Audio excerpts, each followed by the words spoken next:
Mystic Michaela spiritual family. Welcome to Know Your Aura with Mystic Michaela, episode 21. We're talking about empath boundaries today. And first, with somebody who has no problem with boundaries, or maybe a few, like other people might have with him, I'm not sure, is Scotty. Probably more with me. Hey, Scott, how you doing today? Good. Great. Fantastic. How was your weekend? Oh, yeah, it was great. I spent it with this guy.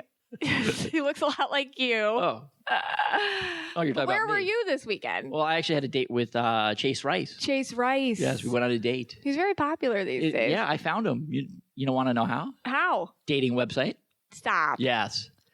You know, we all know my problems with the Amish dating site, but there's also a site for singers and people that have played instruments for The Bachelor. Okay, so that's interesting because I've often wondered where all the people that have played for the one-on-one dates of Bachelor episodes go. And you're telling me there's a dating website for They them. go on to this dating website. Interesting. Yes. And I found this guy named Chase Rice. Yeah. And we had a date. That's great. It was a How'd lot it of fun. go? Yeah. I think I'm cool with that. It was weird because we went to another concert. Yeah. And the guy there was like singing to him. Stop. Yeah, it was really strange. Did they know each other? I think they did. That's awkward. It's really awkward. That's really kind of weird. Well, all right. Well, anyway, let's move on from that. But let's. You told me the topic this week, and you don't really ever give me the information. You just say, never do. We're doing boundaries. We're doing empath boundaries, which, you take into your own interpretations. Yes. So my first, and then you always tell me to go, come up with some stuff. Come up with stuff. Yeah. And the first thing I came up with was like to kind of quiz you. And I was going to quiz you about like a river, like a boundary. And I thought you meant like natural boundaries. Oh, natural boundaries? Yeah, like so mountain ranges? Right. Okay. That's what I thought you meant. Okay. You are the history buff, so that would make sense. Geography. So the question I came up with was, what river is the boundary between Texas and Mexico? That's not nice to do that to me. No, I don't understand geography. Right. And I figured you probably weren't going to get that. And that would be the Rio Grande. I knew that. I should have said it. Oh, okay. All right. So I just thought that was just the obvious one. Yeah. So then I thought, wait a second, this is probably not what she's talking about. Right. So then I thought maybe she meant red boundaries that I have. Okay. So I came up with a couple of those. Okay. I don't like, you're ever online? Yeah. And then there's someone behind you. Well, yeah, if you're in line, there'll be someone behind you. You're in line, like at a store, not online, the internet. Like you're in line in a store. Right. Like physically in a line. You're in a line, yeah. And then you're waiting for your turn. Yes. And the person behind you gets closer and closer to you. I hate that. Yeah, it depends where you are. I think that's a cultural thing too. Yeah, because we'll go sometimes to the outlets down here. There's a lot of Europeans that fly into Miami and then come into the outlets. And I don't know, they just don't have the space bubble we have. And you can't handle the outlets. There's all this space and someone's touching you and you look at them with such disdain. Yeah, it's like you can move like a foot back. I think we have room here. Yeah, there's plenty of room. It's a big mall. They do. They touch Very you. big mall. Yeah. You never you're in a restaurant, and there's those tables that one side's a booth and the other side's a chair. Yeah, that's an issue for you. Yeah, and then the middle table. Yeah, middle table. I don't want to eat with other people. Like when the tables are very close to one another. Yeah, I can do it. I don't like to, but if I'm with somebody that doesn't mind it, then I don't mind it. But if I'm with you, I can't handle it because I feel you not being able to handle it. See, I'll just be codependent eating. Okay. Like if somebody's cool with it, I'm cool with it. If they're not, then I'm not either. Okay. But then I thought, all right, well, maybe she meant like boundaries, like you've crossed boundaries. Yes, right. So I came up with this game. Okay. It's called Can I Shock Mystic Michaela? It's very hard to shock me. And in my readings, people often say they start prefacing things like, okay, I don't want to oh my gosh, here I go. I'm going to tell you. It's like, listen, you can't shock me. I've heard it all. And without judgment. Honestly, truly, I do not have judgment. I've heard a lot of things. So let's see if you can shock me. And it's kind of more like, do you believe this kind of thing? Okay. Oh. It's a shocker. It's shocking more does this exist in the world? Yeah. Not if what somebody did. Right. Well, that's different than my reading. It's a little bit different. Yeah, it's very. Okay. Yeah. I couldn't really, whatever. You can't tie it in. It's okay. That was my problem. with the star seeds. We did the whole thing with the aliens and the MIR. Yeah, you tied that in. It kind of tied in. Right. This one kind of, sort of, not really ties in. Okay, that's fine. Let's see if you can shock me. So the first thing is, there's a thing called Bowen therapy. Bowen therapy. No, Bowenthropy. Bowenthropy. Do you know what that is? Bowen sounds like cow stuff. Yeah. So this is the belief that you are a cow. I believe that because I saw this. I believe that exists. You do? Yeah. Okay. Does that shock you? No. Actually, it doesn't because a lot of people do role playing. Okay. And they identify with like fantasy creatures and stuff. And yeah. I've heard about that in my readings. Okay. That's a thing. Because there are signs. Like what? You become a vegetarian. Okay. You love to go in fields. You moo uncontrollably. Stop. And you like to eat grass. Grass? That's making you sick. Yeah. Okay. All right, but it's a thing. I believe it. Okay. I've heard stuff like that. You have? All yeah. All right. Yep. So I did not shock you there. All right. Nope. Unshocked. Let me try again. Okay. All right. During the Cold War. Oh, okay. I do know what that is. Soviet Union, spies. You love those spy stuff. I do. The CIA created what's called spy cats. Spy cats? And acoustic kitties. What? Yes. That sounds adorable. Well, it is until they start doing surgeries on these cats. No. Yes. They would implant microphones into their ears. Oh. And they would put receivers and radio transmitters in their head. Did it hurt them? I have no idea. What they do? Like I don't want a radio transmitter in my head. So somebody would give a foreign leader a cat and be like, "Here's a gift." Right. So then what you would do? This is totally random, but take your kitty. Yeah. Here you go. You'd get this cat. You'd put the ear chip in it and the transmitter. Right. And then you would send it off to like the Russian ambassador. Yeah, but who fell for that? I don't know. Well, I think the program was a bust. Yeah. But it cost like millions of dollars. We did it? We did it. Yeah, the United States. Yeah. Yeah, hopefully the CIA is not listening right now. Oh, they are. Yeah. Did I shock you? That shocked me. That shocked you? All right. Yeah. A 1 for 2. All right. I just don't understand if that worked. Yeah. Yeah. Now, we're going to go on to spiders. Okay. We have actually a resident spider in our car. We do. The kids have named him. Oh, yes. What's his name? Gordy? Gordy the spider. Yeah. He lives in the car. He does. He lives in our car. He appears every time I'm on the highway. Going at massive speeds, he decides to crawl out. And he starts to scream, and we all start to scream.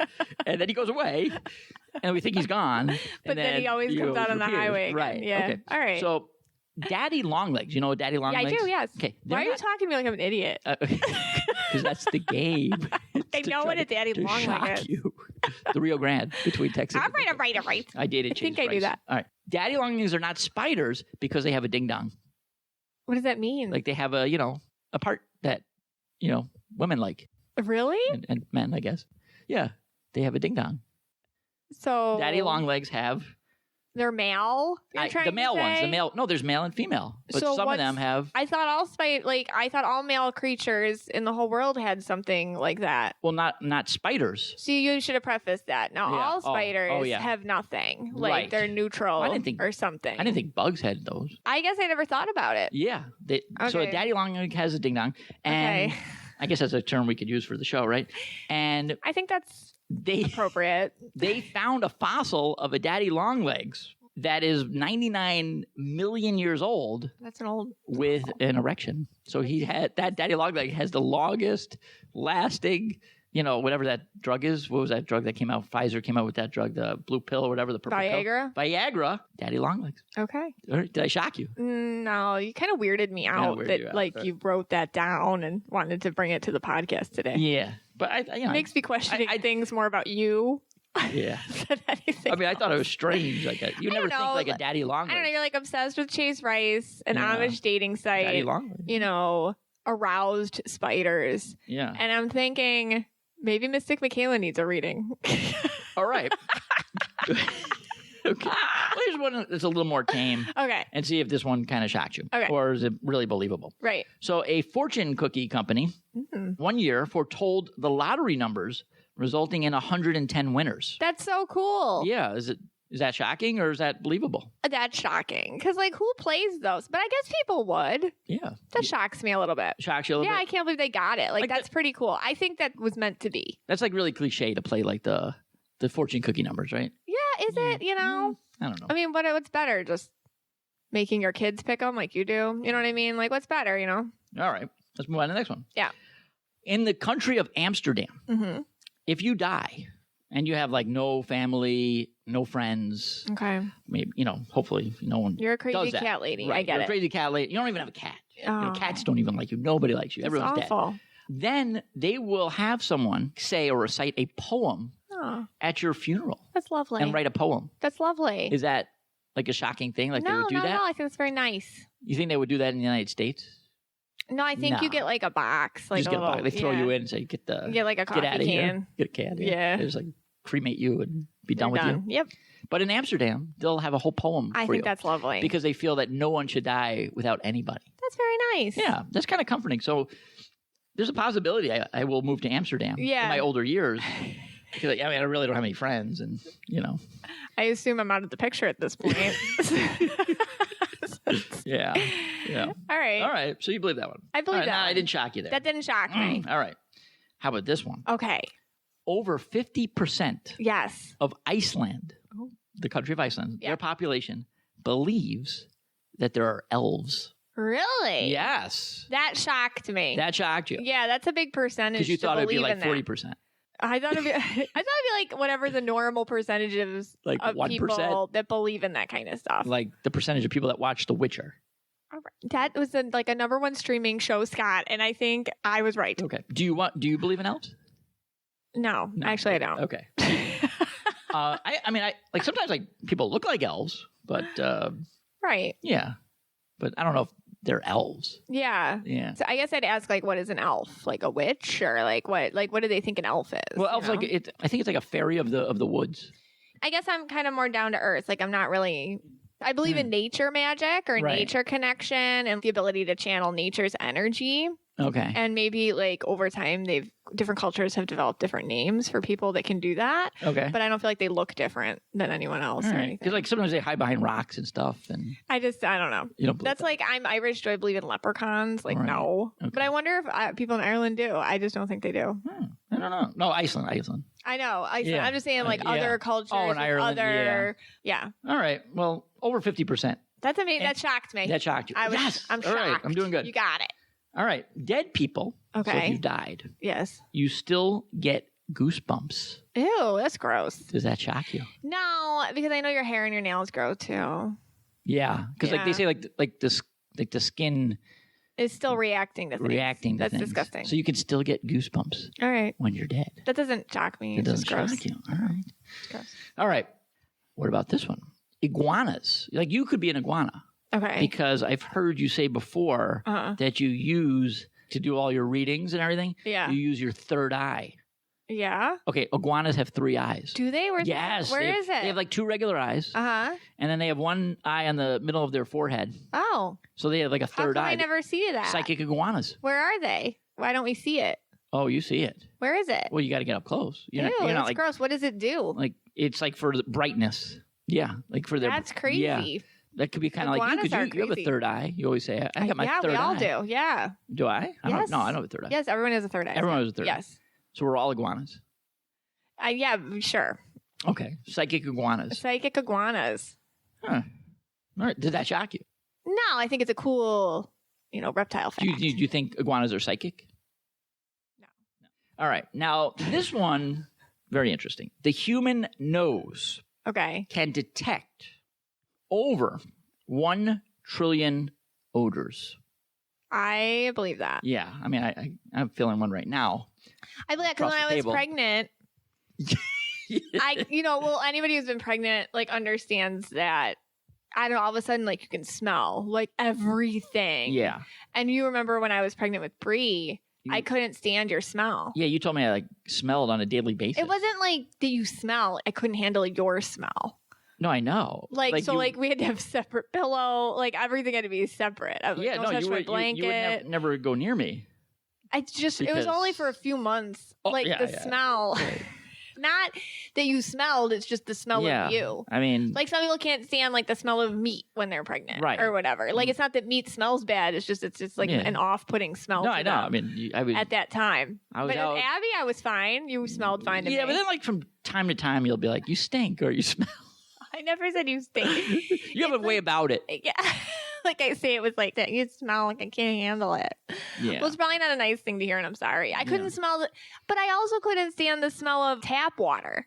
Tap water grossed me out, and ice grossed me out. And like, ice? Remember? Does ice have a smell? It did when I was pregnant. It smelled so bad. It smelled like the earth or something. I couldn't handle it.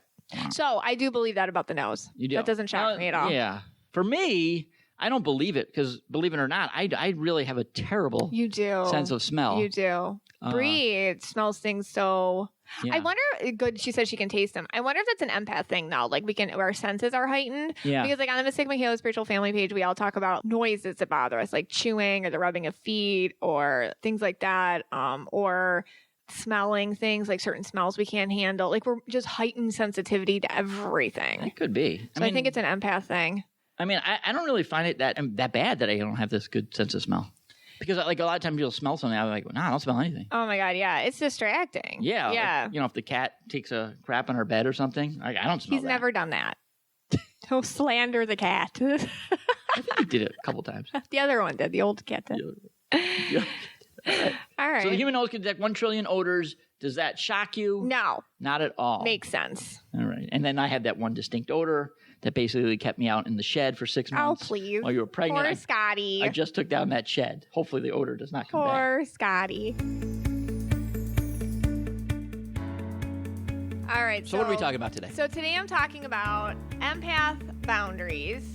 So if you listen to episode 4, The Recovering Empath, or episode 6, Empaths versus Narcissists, or episode 14, Empaths in the Holiday, you're going to get kind of what an empath is by now. And if you haven't listened to those, maybe it's, it's just something to check back on. It's like kind of like a lot of aha moments for you for what this empath thing is about in a way that hopefully hits home. And a lot of people have reached out to me and told me that it enlightened them to themselves, which, makes my heart very full, because the point of learning about your power as an empath is so that it doesn't control you. So being an empath is something that I find many people, including myself, it can carry a lot of shame. It's like you're constantly, in one way, shape, or form, always saying to yourself or someone else, I'm sorry, I'm so sensitive. It's akin to being the same thing as weak in our society. So I find that a lot of us try to hide it. It's like a little secret. And we will throw ourselves into the fire and tell everyone it doesn't hurt as we're being burned. And this habit of doing this every day, day after day, constantly, is causing all sorts of issues with our own relationships with ourselves, our relationships with those close to us, and they can have effects on our mental and our physical and our spiritual health. So what do we do? I want you to think about your energy as an investment. Think of it like money, okay? Would you invest in a bad stock? Would you pull your money out if it wasn't bringing you revenue, if you weren't getting a return for it? Would you purchase an ugly sweater and wear it? Would you spend your money on something, something you didn't want to eat? Would you spend your money on that? No, you wouldn't. But you do that with your time. All the time. You'll put your time in places where you don't want to, where it's not getting returned, where you don't even like it. But it's the same thing as money. You have to put your time and your energy where it's going to bring you a return.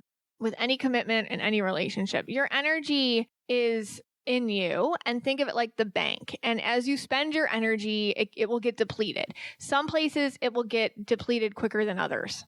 Some places it gets strengthened. So there's difference where you spend your energy. For empaths, it gets strengthened when you put it towards a place where it's doing its best good. That's why empaths always like to work with the innocents, authentic people, children, animals, the elderly, places where it's going to get, you feel like you've done something today, that replenishes you. Time alone replenishes you. Time doing something that's good for you replenishes you. Sitting down with yourself and writing out a list of goals, meditating, that replenishes you. Places where it depletes you. We're going to talk about that because that's what we've been doing. We've been constantly putting our energy in places where it's been depleting us, and we run out and we wonder why.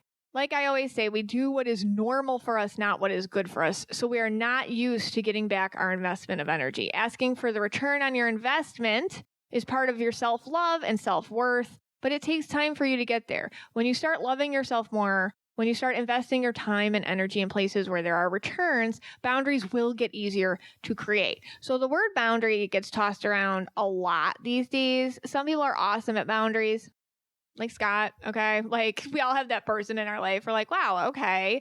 They have no problem telling you what they do or do not want to do. These people generally do not care what you or anyone else thinks when they make a boundary. I was taught the boundaries are rude. A lot of you probably were too. So speaking up for what I wanted was something that I was taught never to do. It was offensive to speak up for myself, so I didn't do it. It hurts people's feelings when you say what you want. It hurts people's feelings when you say no. So don't say no. I would put up with literally any behavior because speaking up for myself was going to make me unlovable. But, you go out and you meet people and you see that they're not like that. The world has boundaries everywhere. You're constantly subject to other people's boundaries. But perhaps in many of us as empaths, we were raised to be polite. Don't put up a boundary. Depending on your situation growing up, one way or another, there's trauma with that and other ways. There's different types of boundaries. There's boundaries on your physical body that may have been crossed. If you were traumatically abused, there's boundaries with your emotional self, boundaries with your spiritual self. These are things that you have to dig up from your past a little bit and understand where in your life now you're letting other people create opportunities to cross those boundaries again with you. Because again, it's normal for you to get those boundaries crossed. And the ego likes to do what's normal, not what's good for you. It likes to keep us the same. When we're the same, we survive. That's how your ego thinks. It's your human brain. If you understand that, you can fight it. You can have soul growth. When someone tells you no, what do? Really think about this. When you're like, hey, can you help me out with this? Or, hey, you want to go here tomorrow? Or, hey, do you want... And if you hear the word no, what do? When I hear no, I back off immediately. I'm like, okay, no problem. Let me know if you change your mind and move on with life. Okay. I don't try to coerce them or sell them on anything. No is no for me. Okay. I don't push that. But notice the people in your world when they hear you say no, or do you even feel like you can say no? When you're an empath, you will find that you've subconsciously surrounded yourself with people that have issues with boundaries. They don't like them, and they don't like people that hold them accountable for being energetically responsible. So basically, as an empath, we tend to have a ton of rude, needy, traumatic, wounded, and even narcissistic people around us that we will call close friends, lovers. We will call them family members.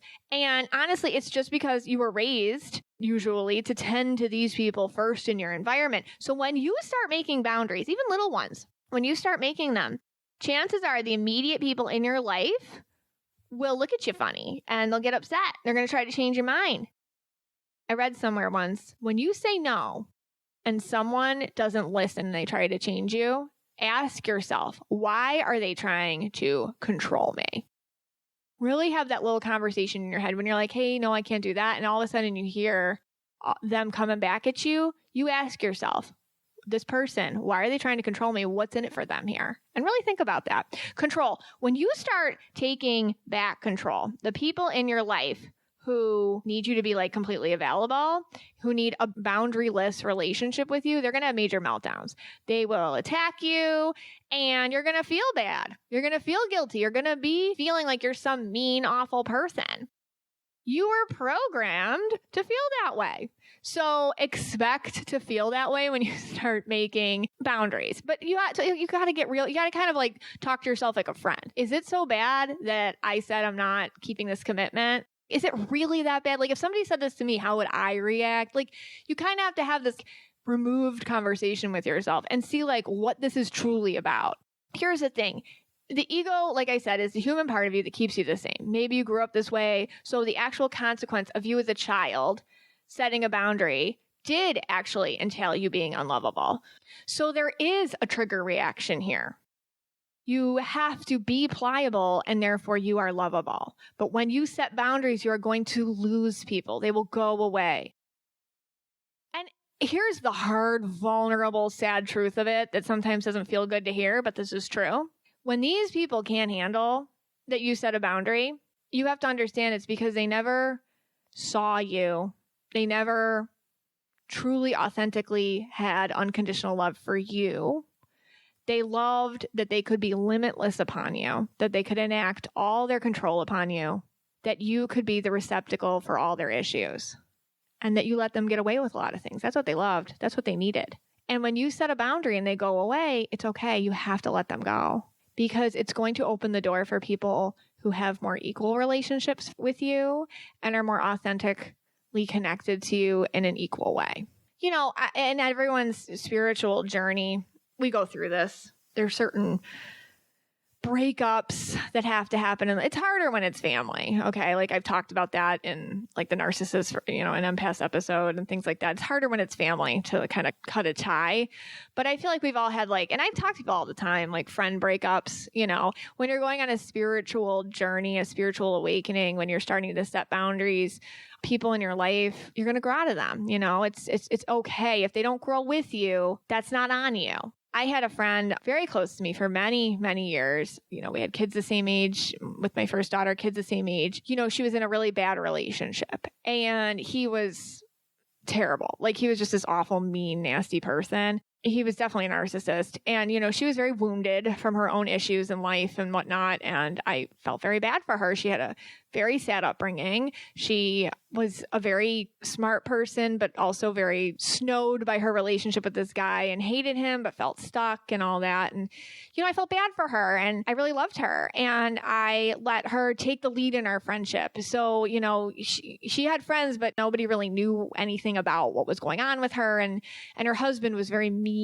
So he didn't like her having friends. So he was very mean to me. So I just kind of stayed out of his way. You know, I'm kind of a hard person to fight with because I'm just like, okay, you know, whatever, you know, do what you want to do. That's fine. Okay. You know, and like she would cancel plans or she'd, you know, RSVP to something and not come or last minute or this or that. And it was constant passes I would give her, like constant. And, you know, I was, the rule was, you know, be as polite to him as I have to be, you know, to the husband, even though he was very, very mean to me. You know, he threatened me with all sorts of things and it was just nasty because she was, you know, she was isolated and this was the relationship and this is how it was supposed to be. I was supposed to be dysfunctional because she was dysfunctional to him. So whatever. So once we were at this public place a few years ago and I didn't go with her. I went with somebody else and I saw her from, you know, across the way and she was with him. And I was all ready, you know, to walk over there. I'm like, okay, you know, I'm gathering all my strength. All right, this is going to be really stressful because like being around him makes me feel sick and nauseous and he's mean to me. But I have to go over there. And then I stopped. I'm like, why do I have to go over there? Why do I have to go over there and smile and say hello, even though he just scowls at me the whole time and says things under his breath? Why do I have to go over there? And I waved to her, but I didn't walk over there. And I left. I was there for like a half hour and I left. And I got the most scathing text the next day telling me what a disgusting, horrible, awful person I was for not walking. I mean, she could have walked over to me, you know, but like what a horrible, awful, disgusting person I was for not walking over to her. And I said, you know, honestly, I don't want to be around him. He makes me feel sick inside. You know, I was very vulnerable. I'm like, he hurts me. When I'm around him, it's physically draining to be around him. Again, more texts. You're disgusting. How awful. You know, you did that. You know, she couldn't handle me taking a boundary with myself. With her, she couldn't handle that. If she has to subject herself to that, then everybody else needs to too. And it was very sad for me, but I had to let it go. And I realized that the relationship was more about me being her therapist and this and all these things I did for her and putting up with a lot of secondary abuse that that's the thing. Like sometimes very wounded people expect you to put up with the same behavior they put up with. And so one of the boundaries that you're going to find yourself needing to set is that you don't have to lower how you are treated to the way the people around you are treated. Just because it's good enough for them doesn't mean it's good enough for you. Like you can ask for more for yourself, but people are definitely going to go after you for that, who feel like they themselves cannot do that. Boundaries will upset the people who are not used to them. Okay, so that's my own little story. But the question is like, how do you set a boundary? Well, first you have to ask yourself, what do you want? And it is hard to know what you want. I talked about this on my manifestation episode, especially when you grew up as an empath and it was always about what others wanted, not you. But what do you want? Or sometimes it's easier to say, what don't you want? So what you can do is you can make a list. What in your life that you do are you resentful about? Like seriously, go through your day, go through your week, go through your month, go through your year, and think about every obligation, every holiday, every party you plan or attend. What doesn't bring you joy? What makes you shudder to think about? And you can differentiate between absolutely like hating something and just disliking timidly and make distinctions there. And the boundaries doesn't have to be an all or nothing thing. They can be flexible. You can think about different ways to make things more manageable for yourself. In my readings, I often see people struggling with having to go, for example, to their abuser's home during the holiday. Somebody how many times have I heard this? Someone so-and-so molested them and they have to go now eat dinner with them and pretend like it's fine. Like, that's right there. You don't got to do that. Okay. Like, you just don't go. Yeah. You're going to feel like you're going to disappoint everybody around you. And like, they're going to think you're the crazy, whatever. People, I see this being the only sibling that takes care of a parent. I see people who they're always the one bailing somebody out. I always bail my brother out. I'm constantly bailing him out. He always needs money. Boundaries, money, financial. I always need, this person always needs money and I always give it to him. Things like that. Not self-advocating for their shared vision in a relationship. Somebody's dating somebody. It's been like 6 years. They feel the other. That's the other thing. Like, you as an empath, you can feel when somebody doesn't want to talk about something. Like, they'll send out their own energy frequencies, like a little fortress around like the questions they do not want you to talk about. And you'll feel that. And then you don't talk about it. I see people in these relationships. Okay, we're living together. We've been married for we've been together for 6 years. He's not asking me. I don't want to ask him. And I always say it's because he doesn't want to talk about it. That's why you're not asking him. But that's something that it's okay for you to like ask what your shared vision in the relationship is. Like, where are we going with this? Coworker stuff. Like, maybe it's TMI all day from a needy person who shares an office with you. When I was working, I was always asked to do all this extra stuff because like I used to have more of a pushover vibe, I see now it was just easy to ask me things because I always I had the knee jerk yes reaction. Yes. I was such a pleaser. What else? Putting on a party every year for people who don't, you don't really care about, like stuff like that. Or just putting an end to personal questions you don't feel like answering. Like, you don't have to answer a question just because somebody asks it. That's a boundary. So you spend time with this list. Where do you need to reconsider the time and energy you invest into these people, places, opportunities, environments, and you got to renegotiate. Think about what could make each of these things better. It will feel lighter when you think about it. You're going to make the choice or decision where you want to cut some investment of your time and energy. Remember, you need a return. If there's no return, you have to renegotiate why you're doing it, how you're doing it, how much energy you're spending on it.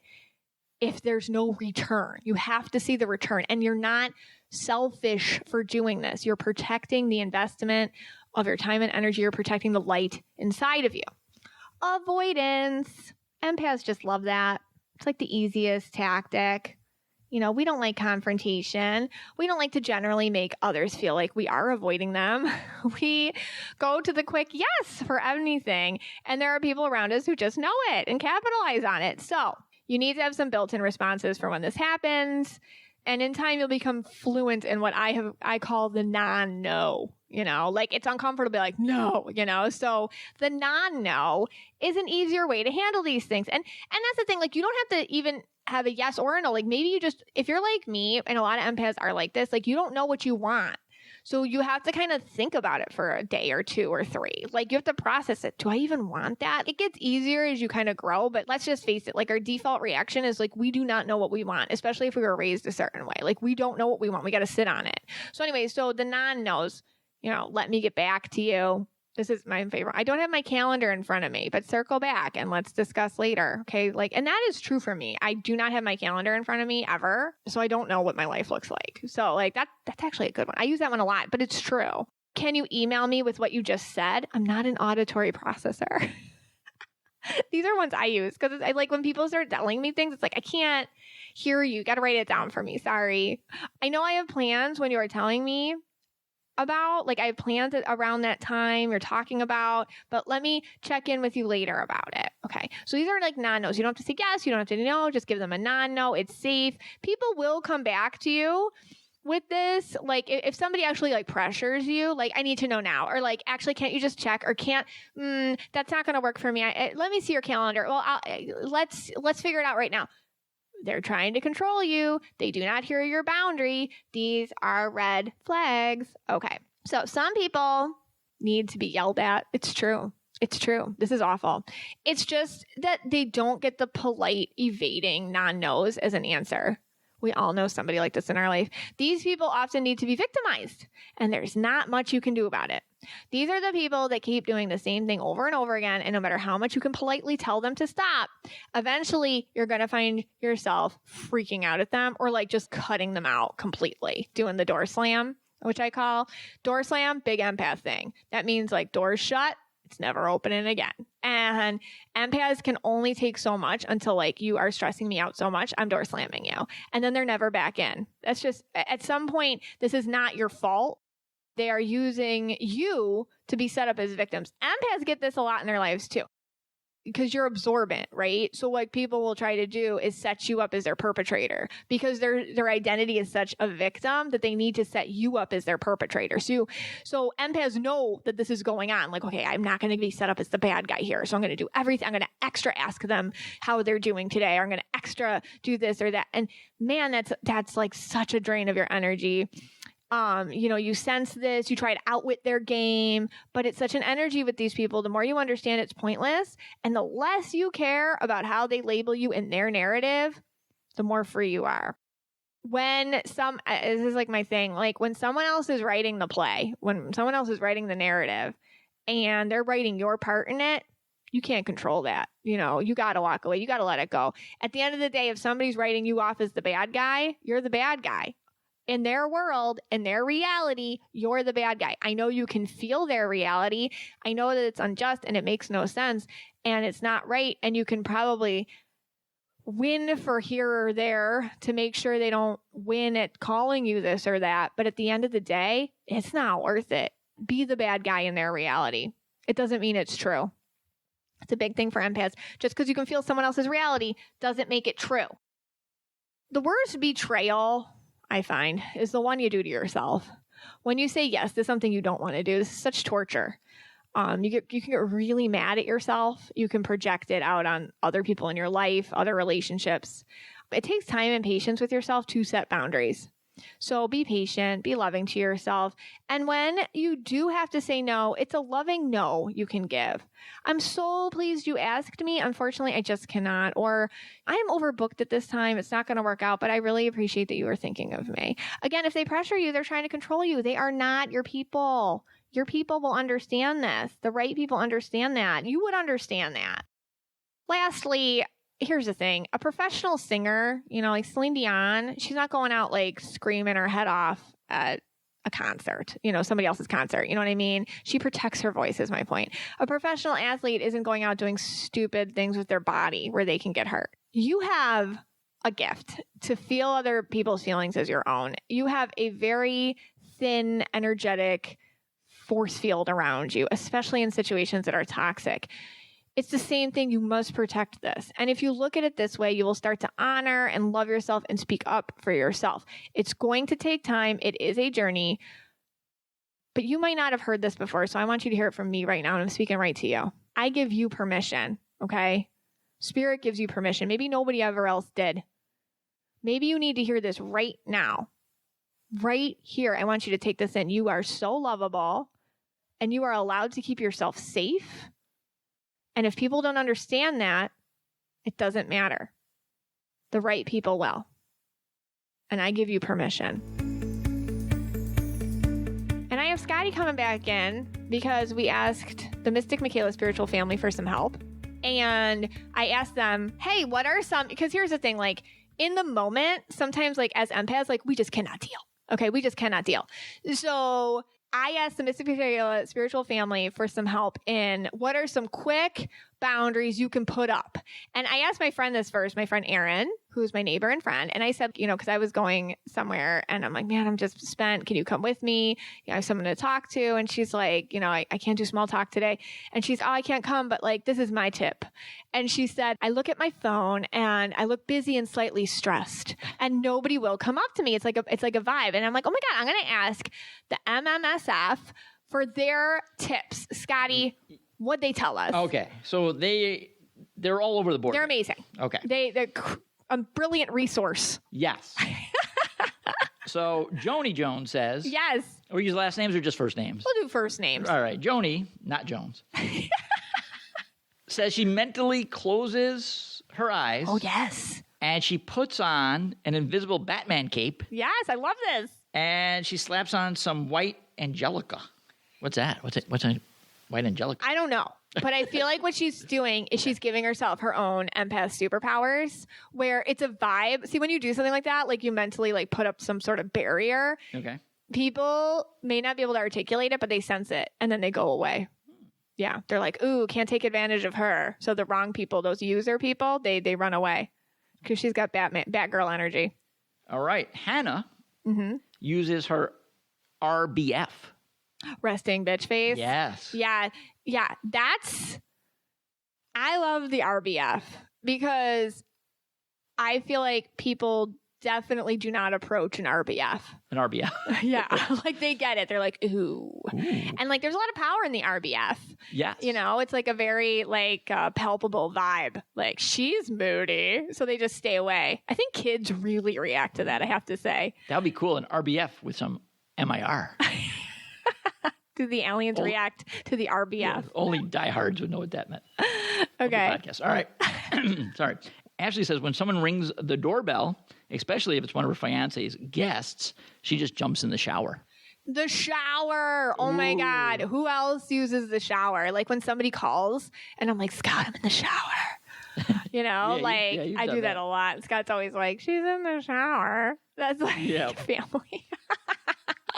The shower. That's a good one. Okay. A lot of people headphones. Headphones. Yes. AirPods. That is true. Like, especially when you're at the gym or something and you don't want like the person next to you talking to you. Like, and I know we sound mean, but you have to understand, we get it.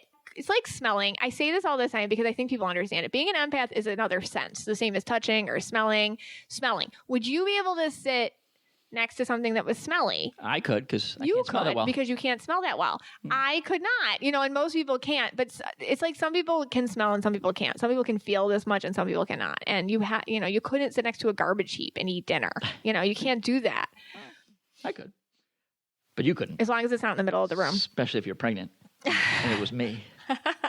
All right. Molly says she does, and I'm not sure what this is. You might know, an Irish exit. She doesn't doesn't even need alcohol to do it. Irish exit. What is that? You just ghost out. Bye. You just leave the party.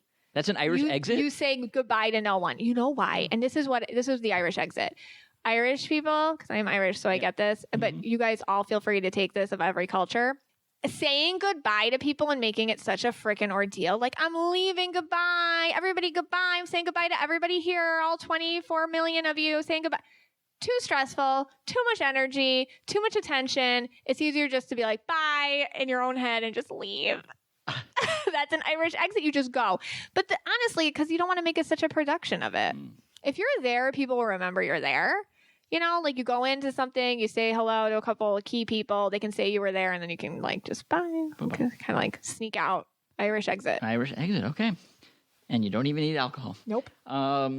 A lot of people are saying that, Kate, they're saying that they just avoid eye contact. Yeah, I do that too. You do that one too? Yeah, just don't look at people. Just don't look. That's like when like we're out and you see some like weirdo, you and Bree see some weirdo, and then they always talk to me. And you guys because you're like, you have this thing where you will stare at people who have odd vibes. And then they will come up to you and you'll make friends with them. This is because you don't have boundary issues. Like you never fear that someone's going to take advantage of you or hurt you or upset you or like stress you out in some way. Like but me and Brianna were like, oh my God, like this person stresses us out and we haven't even like made contact with them. Right. Yet. And I like to talk to the weirdos. Yeah, you do. Yes, you do. And so Bri and I, we just don't make eye contact. That is a pretty good one. I like that one. No eye contact. Now, it doesn't always work. A lot of people post on here. Some people we know personally. Yes. This one actually is going to hurt. This hurts my feelings a little bit. Oh. So Jessica, who you're friends with, and we met her in Buffalo this summer, says what she does is she tells people that she doesn't feel well, and she starts coughing, whatever. And now, thinking back to the summer, I was in a conversation with her, and she kind of said, oh, I'm really tired. She was yawning a lot. She said she didn't feel well. She had a sore throat. She had a stomach ache, and then she abruptly left the bar that we were at. Yep. So take it personal. I think take it personal. I think the empath boundary thing there worked against me. You're not stressful to be around, though, Scott. You just do you. Yeah. I mean, anyway, but all right. So I shouldn't take that personally. So acting sick. Acting sick. Yeah. Would be the other. That's a good one. And a lot of people, say red wine would do the trick. Yes. That might do the trick. Yeah, people sometimes go to the substances. Yeah. Meditation, yeah. Sometimes, like, I do this thing, like, where somebody who is crossing a boundary with me, like, they're talking to me, and in my head, I'm like, you can go away now. Like, and I feel like that works. Like, it's a vibe that makes them kind of like. The other thing is silence. Like, that's my other thing. Like, if somebody brings you into conversation or tries to, like, you just stop talking. They'll go away. Yeah, just like, silent. The mono ants, like, and then you just kind of blink, stare at them. They will go away. Well, let's say they don't get the hint. That's hard. Then you gotta, like, I don't even know. That's why this whole thing was about, because we don't like making people feel bad. But some people don't get cues that a conversation's over, or like this is too much now, or like whatever. That's interesting. Yeah, like other empaths get cues, but other people don't, and that's what we're talking about. All right. Well, that's good. Speaking of boundaries, yes, there was some boundaries I think were crossed when I had my date with Chase Rice. Well, we have to talk about that, and that leads to our next Bachelor game. Scott and Michaela pretend they're on The Bachelor. Let's take a listen. All right, so this is the portion of the show where we are going to do a skit from The Bachelor. Yeah. This is a very unique take on it. We're not going to give you like the rundown of, who Pilot Pete was dating and how did the group date with 14 women go and things like that. It's been done. It's done. There's like 7,000 podcasts. Yeah, go that listen do this. To those. Yeah. Every ex-Bachelor contestant has a podcast They do. now. They all do. And they all say the same thing. But what we're going to do... This is very special. ...is we are going to reenact... For no purpose. No purpose, except just for your entertainment. Right. And basically for my entertainment. It's for our entertainment, honestly. Right. Also, by the way, I'm dating Chase Rice. Okay. I'm dating Run Hamburger. Wait, we were watching, we kept coming up with. Yeah. Like, there was another one, like Jump Oatmeal. It has to be like a verb and then a weird food. Okay. Like Chase Rice. Okay. That's okay. Like Jump Sushi? Yes. That would be good? Yeah. Okay.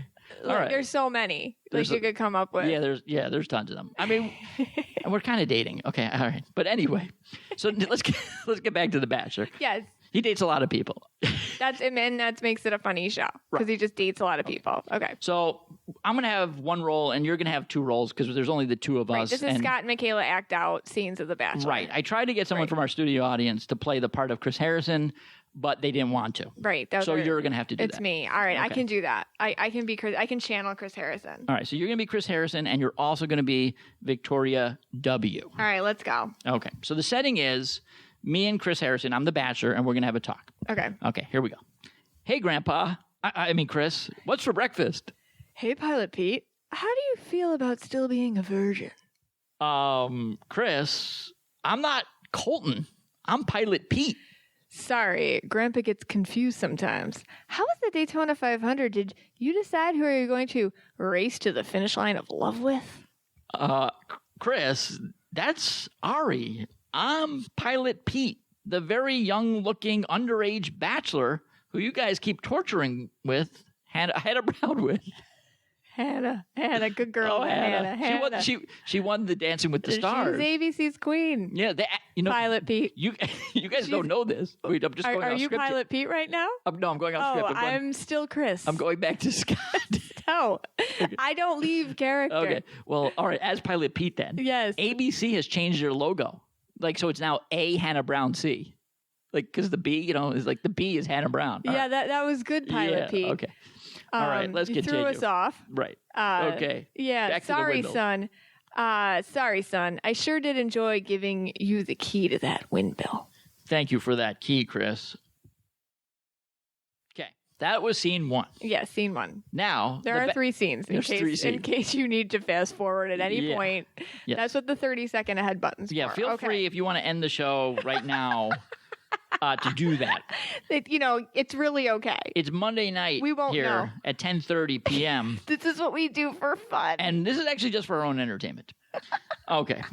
The Bachelor goes... Yeah, see you too. The Bachelor, that's me, goes on a one-on-one date. With me, Victoria W. No, you're Victoria L now. Right. Okay. The date card is handed to him. It says... Welcome to Cleveland.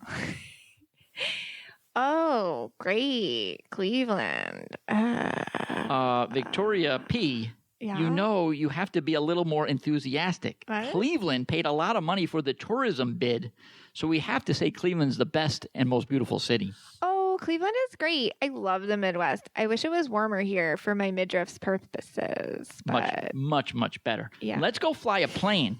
I'm a pilot, I am terrified of planes and clouds and ladders, the sky, birds, thin air, step stools. All right. I'm a pilot, right? And skydiving and I'm underage. All right. Now we get to the amusement park. It's the setting, landing at the amusement park. Yes, now we're out of the plane now, guys. All right, we're walking out of the plane. Okay. Where is everybody? I rented this whole amusement park out today just for you. And Hannah Brown. Do you want to meet her? She's on the Ferris wheel. No, I don't. But I want 4 kids. I'm only 17, right? It's cool. Okay, fine. But I do too. Actually, I want 4 kids too. 4 or 6. That way, no one will ever sit alone on a roller coaster ever. Love is like a roller coaster. It has ups and downs, and sometimes you lose your sunglasses if you don't take them off. Okay. All right, now we're going to go to dinner. Scene, dinner, scene. Okay. Middle of nowhere, dinner in the amusement park. Why did Chase Rice break up with me? Okay. They're not eating anything that is in front of them. No, they don't. They never eat. We've actually asked. We've asked a Bachelor, Caroline Lunny, and she said it's real food, but nobody eats it. Nobody eats it. Okay. Wow, that was a really great Lizzo concert. I just love her. Yeah. Oh, about that. Oh my God, this is so awkward. My God, you're scaring me. What? This is our journey. You can tell me anything. I'm in it for the right reasons. Love is like a roller coaster. Yeah. So okay. So Lizzo and I used to date. Truth hurts. Wait, what you mean? I used to date her too. Let's kiss and make out. You taste like Lizzo.